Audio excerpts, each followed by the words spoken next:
दोस्तों एक जमाना था जब मिडिल क्लास फैमिली में स्कूटर का होना बहुत ही प्राउड फील कराता था, लेकिन 90s का दौर आते आते बाइक्स ने स्कूटर्स की जगह लेना शुरू कर दिया। भारत में सबसे पहले जिस मोटरसाइकिल का क्रेज सबके सर पर सवार था वो थी हीरो होंडा। अगर आप भी 90s बॉर्न हैं तो आपने भी इन बाइक्स का क्रेज जरूर देखा होगा। हीरो होंडा दो अलग अलग कंपनीज हीरो और होंडा के मिलने से बनी थी, जिसे इतनी पॉपुलैरिटी मिली कि 2001 में ये वर्ल्ड की लार्जेस्ट टू व्हीलर कंपनी बन गई। उस वक्त की बात करें जब हीरो और होंडा दोनों मिलकर काम कर रहे थे, तब इन्होंने इंडियन टू व्हीलर मार्केट का 50% से भी ज्यादा मार्केट शेयर कैप्चर कर रखा था। लेकिन धीरे धीरे इस ज्वाइंट वेंचर में दरारें पड़ने लगी और आखिरकार 2010 में हीरो ग्रुप और होंडा मोटर्स अलग हो गए। क्या आपने कभी सोचा है कि एक साइकिल बनाने वाली कंपनी हीरो ग्रुप के पास इतनी हिम्मत कहां से आई कि उसने दुनिया के सबसे फेमस बाइक मैन्युफैक्चरर से अपने नाते तोड़ लिए? कुछ लोगों का मानना है कि इस अलगाव की असली वजह होंडा की तरफ से मिलने वाला धोखा था, लेकिन असल कहानी कुछ और ही है। हीरो ग्रुप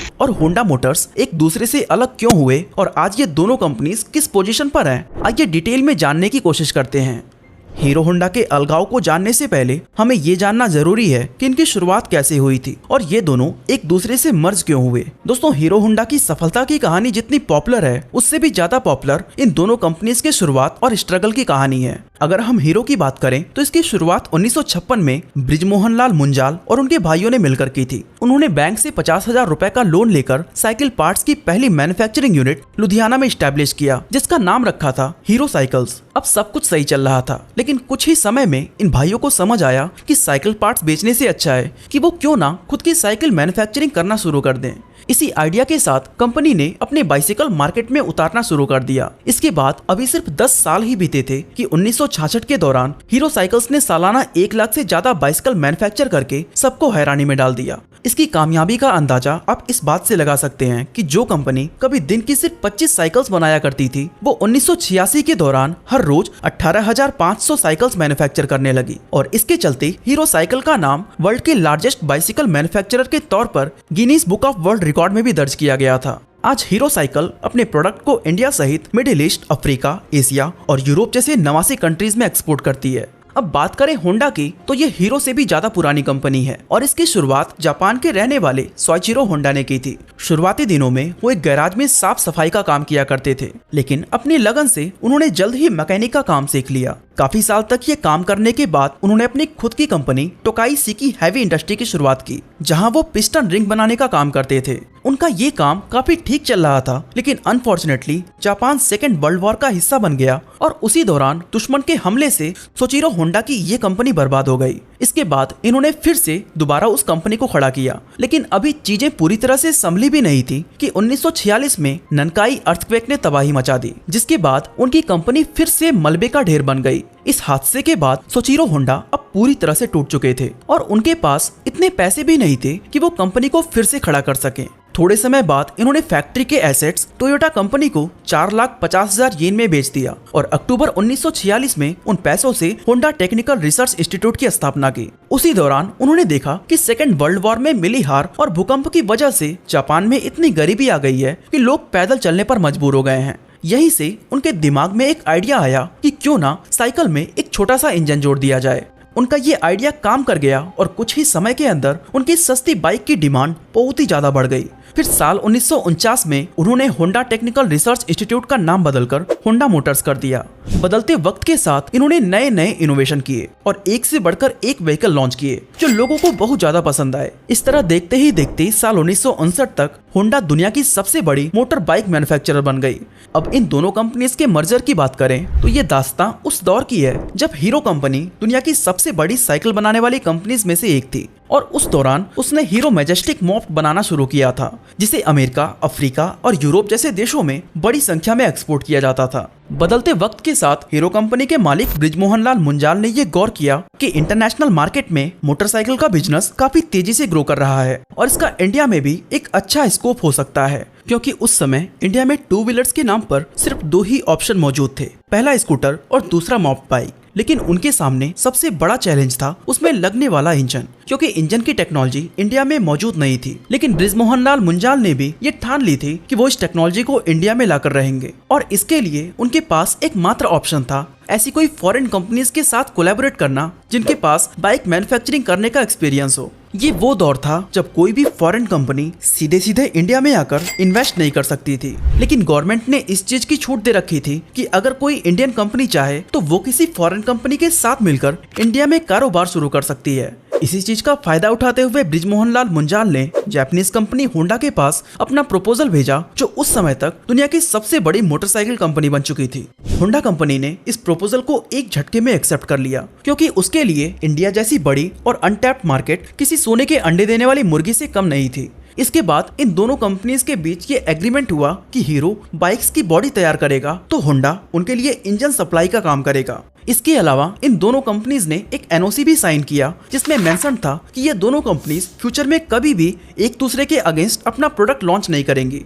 इस डील से दोनों ही कंपनीज खुश थी, क्योंकि हीरो को इंजन मिल रहा था तो होंडा को इंडियन मार्केट। बस फिर क्या था, बिना किसी देरी के हीरो होंडा का पहला प्लांट हरियाणा में लगा दिया गया और कंपनी ने साल 1985 में अपनी पहली बाइक CD100 को मार्केट में लॉन्च कर दिया। इसके लॉन्च होते ही ये बहुत ही ज्यादा पॉपुलर हो गई और इसके पॉपुलरिटी के पीछे 3 मेजर रीजंस थे, जिसमें पहला ये था कि टू व्हीलर के तौर पर मोटरसाइकिल का ये कॉन्सेप्ट लोगों को खूब पसंद आ रहा था। दूसरा रीजन था बाइक का माइलेज, क्योंकि उस समय स्कूटर्स के मुकाबले हीरो होंडा की बाइक्स काफी ज्यादा माइलेज देती थी, जिससे लोगों का फ्यूल कॉस्ट कम हो गया। इवन कंपनी ने इस बाइक को एक टैगलाइन भी दी थी, फिल इट, सट इट एंड फॉरगेट इट, यानी कि पेट्रोल भरिए, टंकी को बंद करिए और भूल जाइए। ये टैगलाइन उस दौर में खूब ज्यादा पॉपुलर हुई थी। थर्ड रीजन की बात करें तो वो था बाइक का प्राइस। इस मोटरसाइकिल को बहुत ही अफोर्डेबल प्राइस पर लॉन्च किया गया था, क्योंकि ये कंपनी मिडिल क्लास फैमिलीज या यूं कहें वर्किंग क्लास को टारगेट करना चाहती थी और इस स्ट्रैटेजी की वजह से बीतते वक्त के साथ इनकी सेल्स में कई गुना ज्यादा उछाल आता गया। पहली बाइक की सक्सेस के बाद हीरो होंडा ने साल 1986 में हीरो होंडा स्लिक लॉन्च की, फिर हीरो होंडा CD100 SS और हीरो होंडा CD100 डिलक्स। लेकिन उस दौरान जापानीज करेंसी में उछाल आ गया। इससे जो स्पेयर पार्ट्स जापान से इंपोर्ट हो रहे थे उनके रेट्स धीरे धीरे बढ़ने लग गए।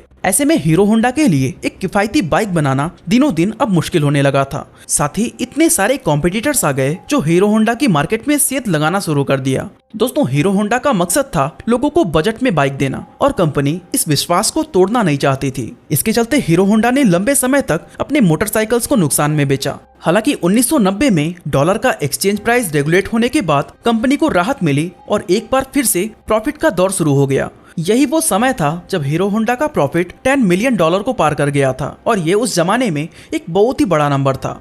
थोड़ा और समय गुजरा तो हीरो होंडा ने अपनी बाइक्स को किस्त पर देना शुरू कर दिया, जिससे और भी ज्यादा कस्टमर्स जुड़ने लगे और देखते ही देखते ये बाइक हर घर की शान बन गई। अब दोस्तों, यहाँ तक देखें तो इंडियन मार्केट में हीरो होंडा का कारोबार बहुत ही अच्छा चल रहा था और इसे देखकर शायद ही कोई अंदाजा लगा सकता था कि इन दोनों कंपनीज के बीच कोई विवाद चल रहा है। लेकिन कंपनी की इंटरनल सिचुएशन बहुत ही ज्यादा मतभेदों से भरी हुई थी। एक्चुअली प्रॉब्लम तब शुरू हुई जब हीरो होंडा की बाइक्स दूसरे देशों में बेचने की बात रखी गई।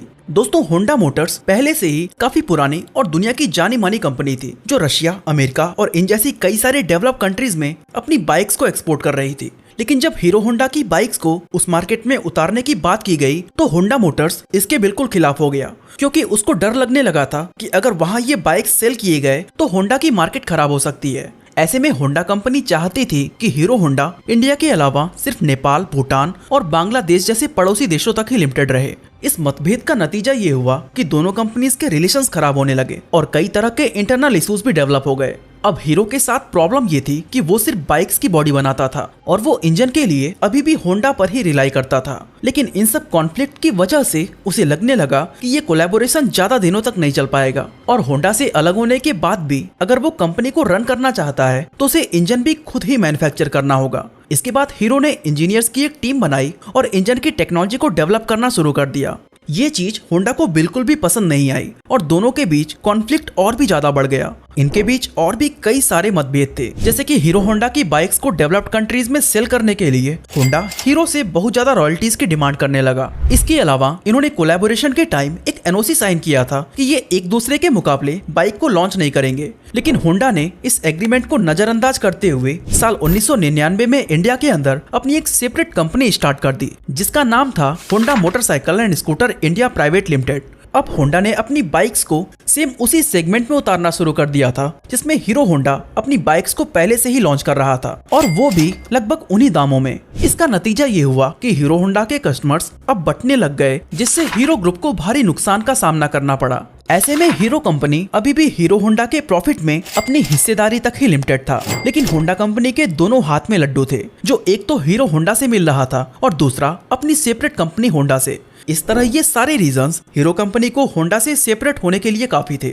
नतीजन साल 2010 आते आते दोनों कंपनीज एक दूसरे से अलग हो गईं। हीरो होंडा में दोनों कंपनीज के 26% के शेयर थे, जिसके बाद होंडा ने अपने हिस्से के सारे शेयर्स हीरो कंपनी को 1.2 अरब डॉलर में बेच दिए। इसके बाद हीरो ने अपनी कंपनी का नाम बदलकर हीरो मोटो कॉर्प कर दिया और अपने सारे ऑपरेशंस खुद ही हैंडल करने लगा। लेकिन इस सेपरेशन का दोनों कंपनीज पर कितना बड़ा इम्पैक्ट पड़ा, उन्हें कौन कौन से चैलेंजेस का सामना करना पड़ा और आज ये दोनों कंपनीज किस पोजीशन पर हैं, आइए जानने की कोशिश करते हैं। तो दोस्तों, हीरो होंडा के सेपरेशन के बीच दोनों कंपनीज के बीच एक एग्रीमेंट हुआ था कि साल 2014 तक होंडा अपने इंजन का टेक्निकल सपोर्ट हीरो को देता रहेगा। साथ ही इन 4 सालों में हीरो मोटोकॉर्प को ये परमिशन रहेगी कि वो हीरो होंडा के नाम से अपनी बाइक्स 2 व्हीलर मार्केट में उतारता रहे एंड बदले में उसे होंडा को रॉयल्टी बोनस देना होगा। अब क्योंकि हीरो मोटोकॉर्प खुद भी अपने आप में एक बड़ा नाम था, इसलिए होंडा का नाम यूज करना उसने जरूरी नहीं समझा। अलग होने के बाद हीरो मोटोकॉर्प के सामने कई सारी चुनौतियां आकर खड़ी हो चुकी थी, क्योंकि उनके पास ना तो अपना R&D सेंटर था, ना ही मैन्युफैक्चरिंग प्लांट था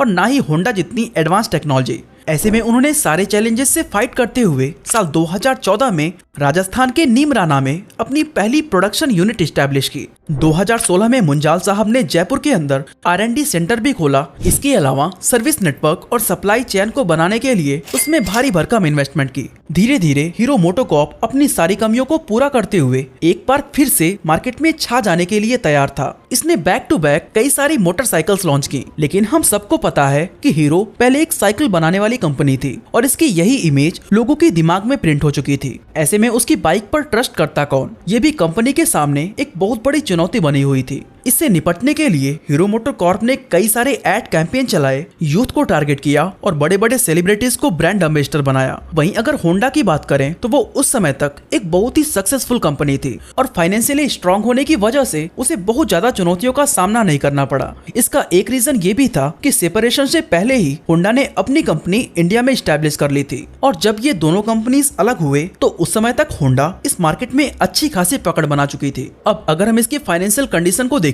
तो बहुत ही हैरान करने वाला डेटा सामने आता है, क्योंकि 2011 में जहां होंडा की नेट वर्थ $55 बिलियन थी, वो 2023 में घटकर $45 बिलियन पर आ गई है। लेकिन हीरो मोटोकॉर्प की बात करें तो 2011 में इसकी नेट वर्थ $7 बिलियन थी, जो अब 2023 में बढ़कर $7.5 बिलियन हो गई है। अगर हम उस वक्त की बात करें जब हीरो और होंडा दोनों मिलकर काम कर रहे थे, तब इन्होंने इंडियन 2 व्हीलर मार्केट का 50% से भी ज्यादा शेयर कैप्चर कर रखा था। लेकिन आज होंडा के पास केवल 25% मार्केट शेयर है, तो वहीं हीरो ने 35% ऑफ 2 व्हीलर मार्केट अपने नाम कर रखा है। पिछले साल 2022 में हीरो मोटोकॉर्प 53 लाख 2 व्हीलर्स को बेचकर इंडिया की सबसे बड़ी 2 व्हीलर कंपनी बन चुकी है। वहीं होंडा इस लिस्ट में सेकंड पोजीशन पर आती है, क्योंकि इसने 2022 में 40 लाख 2 व्हीलर्स बेचे थे। जब ये दोनों कंपनी साथ में थी तो ये अराउंड 6000 लोगों को रोजगार दे रही थी, लेकिन आज हीरो अकेले ही 8600 से भी ज्यादा लोगों के रोजगार का सहारा बनी है। इनके 2 व्हीलर्स की क्वालिटी का अंदाजा आप इस बात से लगा सकते हैं कि 2019 में हीरो ने 78 लाख बाइक्स बेचकर दुनिया में हाईएस्ट बाइक सेल करने का रिकॉर्ड बनाया था। साथ ही ये अराउंड 10 करोड़ 2 व्हीलर्स बनाने वाली दुनिया की एकमात्र कंपनी है। एंड दोस्तों, इस डेटा से साफ जाहिर होता है कि सेपरेशन के बाद शुरुआती चैलेंजेस से लड़ते